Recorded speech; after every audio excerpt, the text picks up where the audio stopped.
Pemirsa, sejumlah pihak menduga narasi Pilpres satu putaran sengaja dikeluarkan paslon nomor 2 Prabowo Gibran untuk membangun opini publik melalui lembaga survei. Hal tersebut ditanggapi oleh Sekjen PDI Perjuangan Hasto Kristianto yang mendorong adanya komite independen untuk mengawasi lembaga survei agar tidak mencederai demokrasi.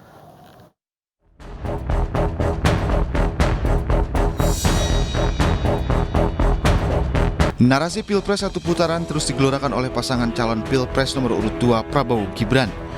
Namun narasi tersebut bukan malah mendapat sambutan, justru mendapat kritikan. Politikus PDI Perjuangan Arya Bima menduga narasi Pilpres satu putaran sebagai upaya pengkondisian paslon nomor urut 2 untuk membangun opini publik dengan menggunakan lembaga survei. Arya menjelaskan dalam menerjunkan kuesioner, lembaga survei harus meminta izin ke Kapolsek, Babin Kaptibmas hingga tingkat RT. Arya pun khawatir dalam proses ini aparat tidak netral. Ada kecenderungan 10 hari inilah sampel yang akan diambil sudah digarap. Ini yang kami temukan, dan di situ secara metodologis memang mungkin bisa dipertanggungjawabkan. Tetapi kenapa sekarang untuk turun suatu survei harus mengalami izin yang demikian menjadi tidak sangat akademis. Nah, ini yang saya kira perlu dicermati, dan hasilnya ada kecenderungan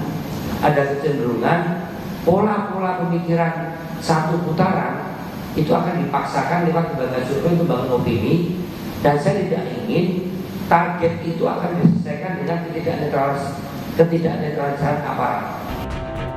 Sementara itu terkait adanya dugaan pengkondisian lembaga survei, Sekjen PDI Perjuangan Hasto Kristianto mendorong adanya satu komite independen untuk memantau kredibilitas lembaga survei dalam melakukan riset agar demokrasi Indonesia tetap terjaga.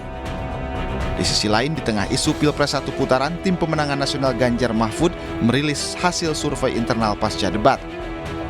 Hasilnya, paslon nomor urut 1 Anies Muhaimin berada di posisi ketiga dengan elektabilitas 21,7%. Paslon nomor urut 2 Prabowo Gibran menempati posisi teratas dengan perolehan 41,1%. Dan paslon nomor urut 3 Ganjar Mahfud ada di posisi kedua dengan elektabilitas 37%. Dari hasil survei ini, Pilpres 2024 mustahil berlangsung satu putaran. Tim Liputan iNews melaporkan.